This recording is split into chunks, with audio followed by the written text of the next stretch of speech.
Hello and welcome to Business Velocity. Myself, Hannah Pniewski, along with Dave Newell, are excited to welcome you back to another episode. Today we are going to talk about assessing your business to unlock movement. Have you had a suspicion for a while that there's something going on, or you're seeing issues, but you're not quite sure which ones to tackle first, or you can't even truly name them? Well, today we're going to show you a very simple 3-step framework to find those issues, diagnose them, and then come up with a plan for action to address them. So without further ado, here we go. How you Welcome. doing? How are you? I'm good.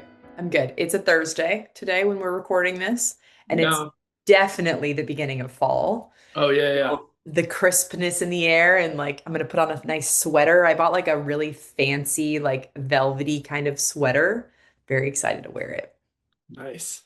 I do like the transition from, I mean, as much as I like wearing shorts and flip-flops most of the summer, I do like the transition back into like sweatshirt weather. Sweatshirt weather is the best. Yeah. It's usually, growing up in Minnesota, it was followed by 6 months of intense winter, which I didn't always appreciate. It was funny, like growing up in, October in Minnesota, all of a sudden you just purely start eating like literally like just meat and potatoes and like cream of mushroom soup and, like woven in with just starchy whatever. And really, I think like subconsciously, it was kind of like I need to like fatten up or bulk up for winter because it's going to be a long one. And now that we live in the South, it's like I still have that like, oh, it's cold. I should eat this stuff versus like, healthier alternatives. I have to like fight that instinct when it becomes cold. But, we've Yeah. worked our way through it at this point in time. Yeah. I've been baking a lot of bread. Chris has asked me to slow down because we don't want to put on all the weight before the holidays, but it's so fun and it's so yummy and it does feel very like cozy to like spend a Yeah. Sunday like yeah, going for a little walk, drinking some hot tea, making some bread and a soup. Oh, delightful. Oh, and it smells so good. Yeah, for sure. For sure. It smells so good. Well, we're back at it. Here we go. We're like pretty square in the middle of season 3. Yeah, we are deep into it. And I have to say, we're grateful for the response. We've had more downloads, more people engaging. My hope is that you're getting some good value out of the content that we're providing. We feel good about it. We like where this is headed, and yeah, just excited that we've got some great guests. We've got some good content today. We're talking about one of our kind of core pillars of what we do, which is how do you just truly discern the challenges? How do you make sense of the stuff that's happening in your business? Like what's working, what's not, what do we need to fix? And the truth is, there's so much stuff that comes at you that it can get difficult to see the forest through the trees. And so I think one of our kind of points of pride in our business and how we support organizations, and one of the things we do really well is help leaders see this, not this, right? Focus here, not here. Here's what's going on. Here's what's actually happening, like getting the story behind the story and identifying some of those leading indicators. And Hannah, I know you're a maestra at this. And so yeah, I'm excited. You're going to take the lead on the teach today, and I'm excited to see kind of what you come up with and how you can share what we do in a way that supports everybody that's listening. Yeah, absolutely. One of the words that you just used was discerning, which is honestly become kind of one of my favorite words. I love discernment and I love when like I meet someone who's like super discerning and like when we want to just kind of like analyze and ask questions about something. And yes, there's something we could do, but should we? Let's sit with the should, and then how are we going to do it? Oh, I like being in that space. And one of the tools that we also use is use the working genius assessment. So we're talking about assessments today. I'm actually going to go ahead and throw out the Working Genius assessment, which if you haven't checked out before, highly recommend. Working Genius basically puts people into 6 different categories. Two of my 2 categories are discernment and tenacity. So I really enjoy being between the visionaries and the doers and kind of being the bridge there, assessing, how are we going to make some sort of strategy happen? Should we make the strategy happen? And then, chasing it, being tenacious and seeing it, being completed. So I think assessments in general is something that I just really appreciate. And today, not only wanted to shout out Working Genius, but I'm actually going to walk everybody through a pretty simple 3-step process to assess your business to unlock movement. Our podcast being called Business Velocity, we want to help you achieve velocity. So I think this is a great first step to take if you feel like your business is lagging, if you feel like there's just something wrong, but I'm not sure what. So if you are listening to us, listeners, we're going to walk you through this. But if you are on YouTube with us, we are going to have a presentation as well. So if you are listening, you might want to hop over into YouTube and follow along. If not, there will also be a link in the show notes to the presentation if you want to check it out there. Okay, so 3-step business assessment process to achieve movement and velocity in your business. Step one, gather perspectives. This is what a lot of people refer to as the discovery phase. We want to discover as much as we can about what is happening in our business.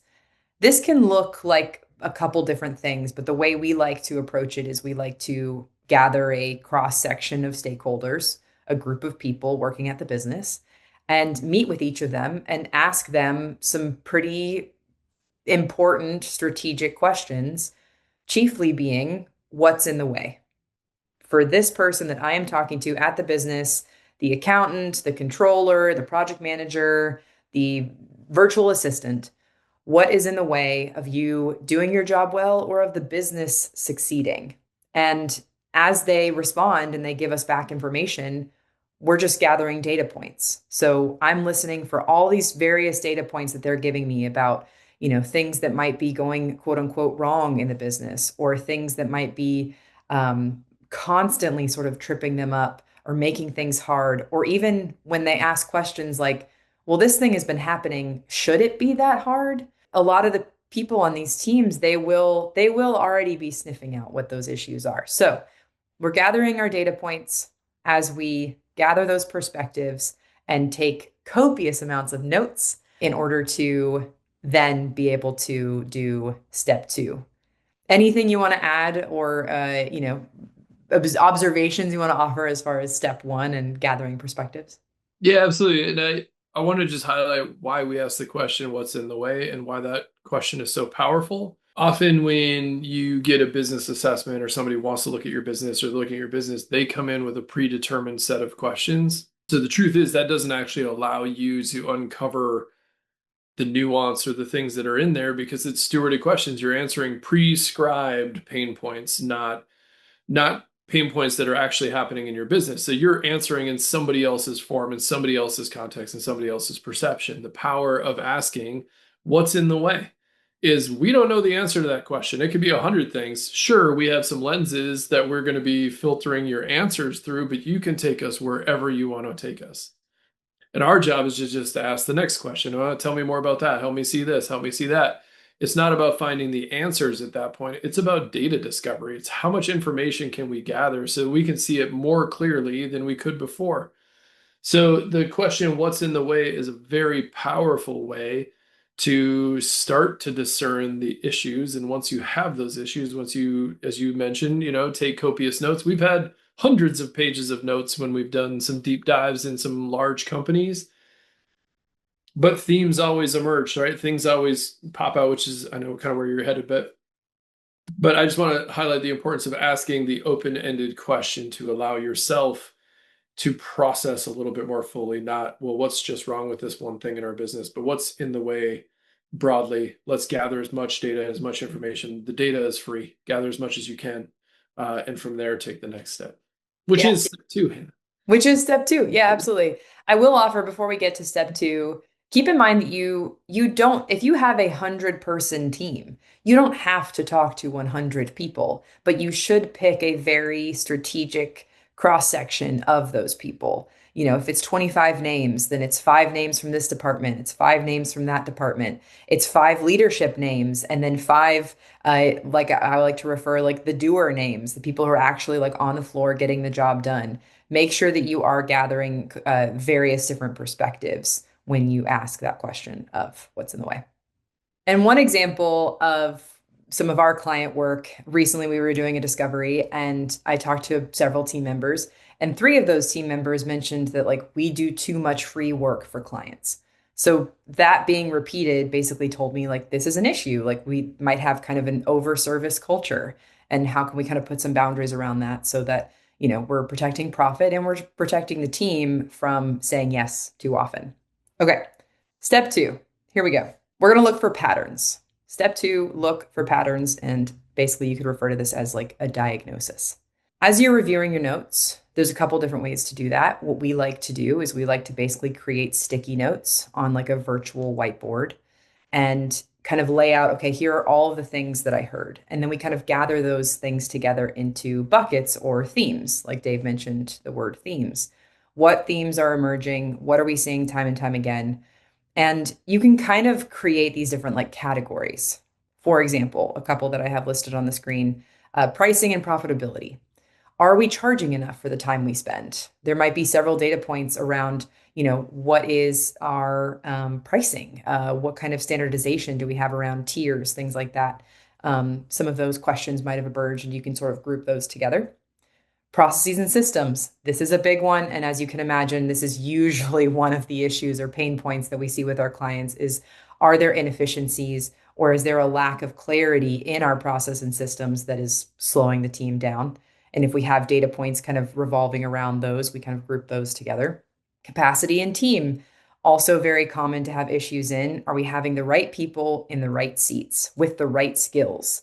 And, that could look like, well, we have this person on the team, but they just keep getting, tripped up. They're not performing right, or people have issues with them. Well, do they have a bad attitude, or are they just maybe in the wrong seat and being asked to do the wrong thing, or maybe not have been equipped with the right skills? So, gathering those data points together, putting those into a bucket, and then leadership and culture, also a pretty common issue that we see too, or theme. Do we have a leadership team that knows how to lead well? Are they avoiding tough decisions? Are they being too nice? Or are they being too authoritarian and overcorrecting?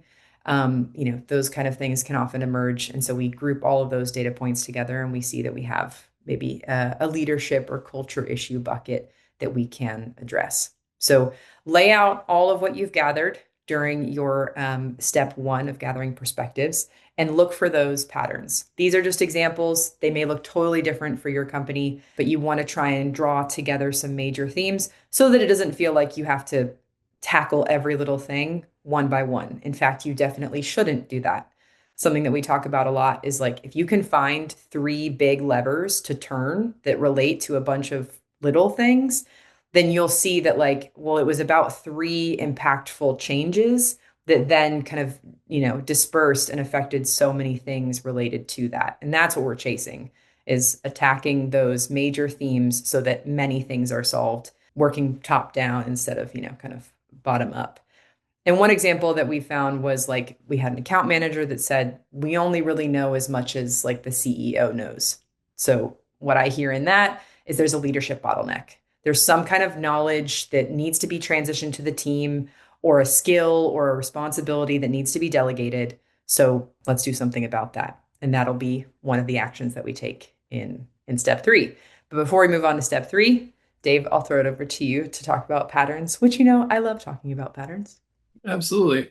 What I think it's actually one of the great skills of leading an organization is not just to identify, what we were the lagging indicators, right? Like the things that we can see are disgruntled employees, stagnated revenue, missed deadlines, not hitting our goals, those types of things, right? Like those are lagging indicators. And what we're really looking for in the pattern recognition component is the leading indicators. What's the stuff on the front end that leads to the outcomes that we're seeing, right? If you want to transform the outputs, you have to change the inputs. And so the idea of the theme is to figure out, okay, well, what is the front end stuff, right? Like what's happening? What is all this data telling us that's happening on the front end?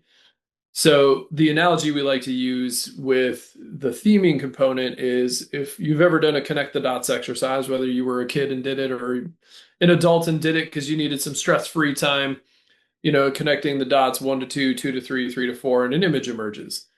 Right as you're connecting those dots, that's actually how we view this phase of the assessment process. Is in phase one, we're collecting dots. We're just, hey, what's happening? What's in the way? Right? We're listening to as many people as we can listen to. Every person in the organization might be holding 10 or 15 or 20, whatever that is. But what that does is it tells us the story. It shows us now we have all the dots on the map. So in phase one, we're just getting all the dots on the map. Phase two, we're saying, okay, well, how do these dots connect? What's the story? What's the image? What's being created when we put all this data and information together? That's where the theming comes from. Now it's like, oh, okay, well, we have this kind of employee culture problem over here.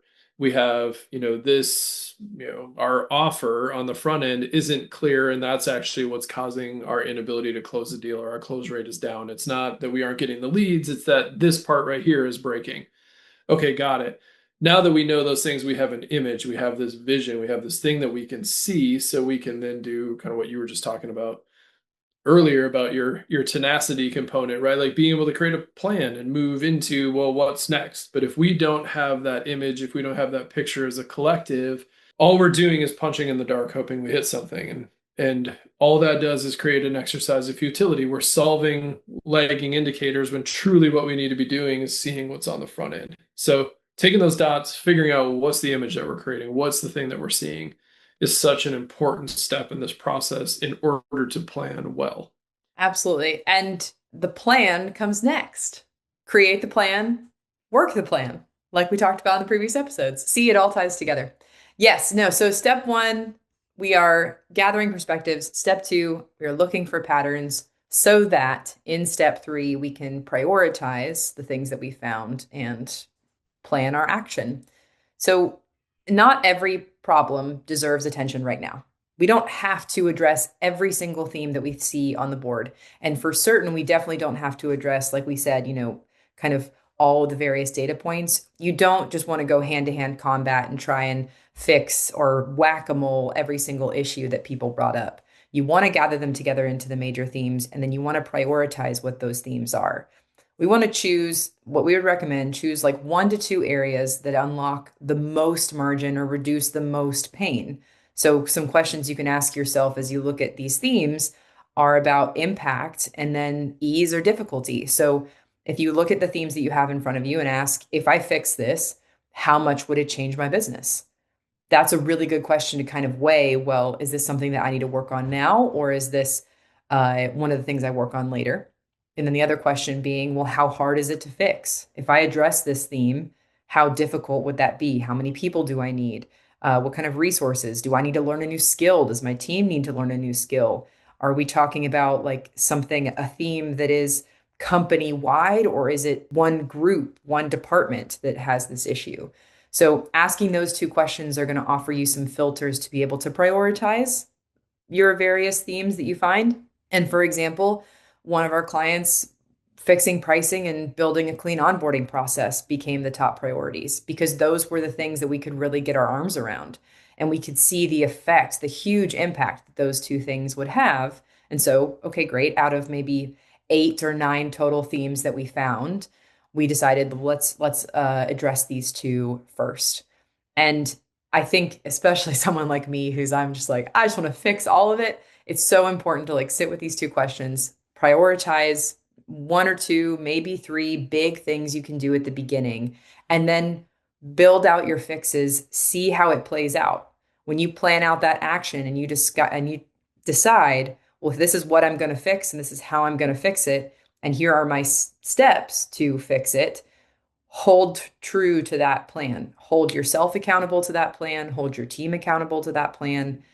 Bring people in to develop a plan together. This does not have to be a solo act, especially to a lot of our business owners who are might feel alone in their leadership team. Might be a small team where it's basically just a CEO and then they have a team of 5 or 6.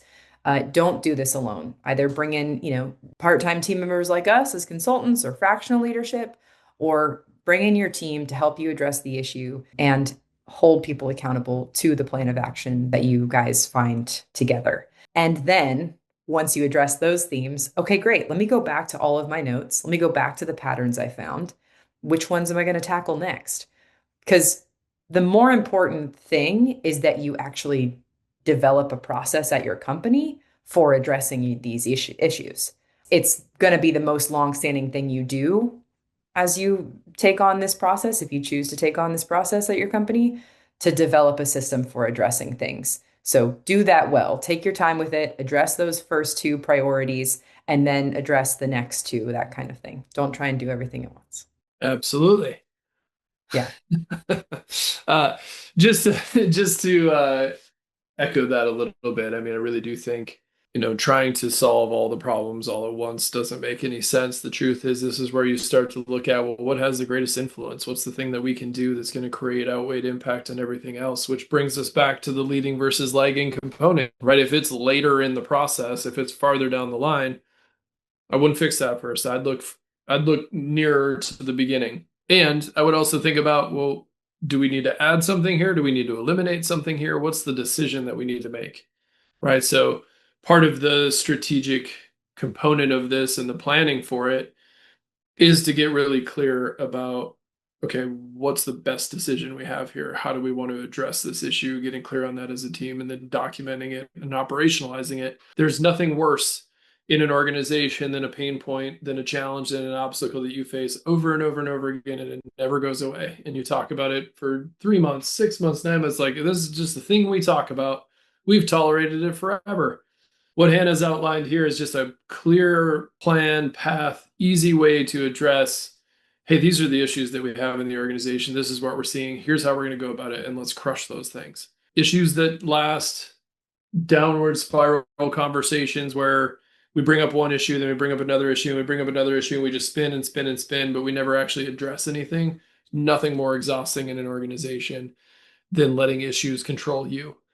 So what Hannah's outlined is a really good pathway. We also, if you head to the website, you can download our ebook that talks about problem solved, which really looks at a problem solving methodology that we employ to get clear. And it really is kind of a cheat sheet, a cheat version of what Hannah just talked about. So if you're struggling with issues and challenges in your business and you can't seem to get over the hump, so to speak, on making progress on some of the things that have irritated you for a long time or have frustrated you for a long time, and you're just really feeling stuck in it, know that you're not alone. That is common, that is normal, and also there's a way out. There's absolutely a pathway. Find the ebook, check it out, reach out to Hannah. She's a maestra, I think we decided, at issue solving. And by we, I mean, I think I just invented that. But strongly encourage you to lean in on this process and just start by asking the question, like, what's actually in the way here? Like, what's in the way? Yeah, absolutely. Absolutely. So, quick review, three-step process, gather perspectives, look for patterns, and then prioritize those themes and choose which ones to act on. And even if you just pick one area to fix, you'll feel momentum. And momentum is the start of velocity. And we want that velocity for you. We want your business to move forward and not be, yeah, marred by things that have stuck around forever. We've definitely seen a lot of our clients who will come to us and just say, this is just a thing. It's just an issue that we just have. It's just a thorn that we live with. Well, you don't have to live with it. If you address it and choose a plan of action, stick to it. And the last thing that I'll mention, and I like, Dave, that you threw out the problem solved ebook, which I do think is very valuable. We'll drop that in the show notes too. But I was going to mention that we do also have a business velocity assessment. So if going through this whole process is really intimidating, you're like, I'm not really sure that I have the time for it. I'm not really sure that I can pull the time from my people to be involved in it. Well, we've got an assessment that we've already put together that will get you going on this path.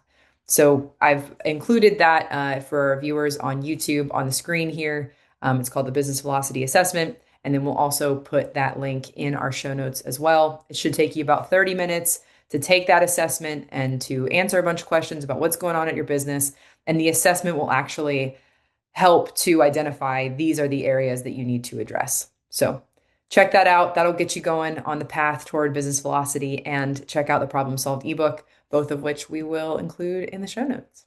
Absolutely. And if you do complete the assessment, know that we are more than happy to hop on a 30-minute call, process that information with you. No strings attached. You don't have to work with us. It's not anything other than we just really genuinely want to help you uncover and unpack and see the challenges in your business, and help you get back on track moving forward. So, again, no strings attached. Absolutely do it. It's free. Why not do something that's free and takes 30 minutes that might change the way you see your business?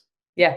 And something you actually mentioned to me, Dave, before we hopped in to do the recording today was talking about like, why do this? Like, yes, there may be issues, but also another big why for assessing where you're at in your business is to then develop a strategy for where you want to go next. So it doesn't even have to necessarily be about fixing those issues. That's very important. But it could also be, well, where do I need to take my company from here?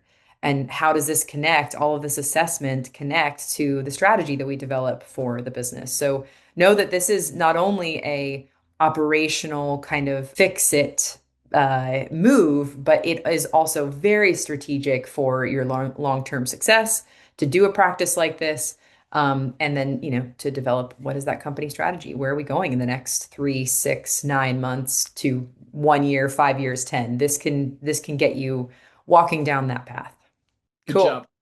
Thanks. I was excited Yeah. to talk about it. I really do enjoy discerning what the issues are and figuring out how to fix them. It's fun. Creating order out of chaos is my life's calling. I hope. That's why you're here. Yeah, exactly, Yeah. exactly. Yeah.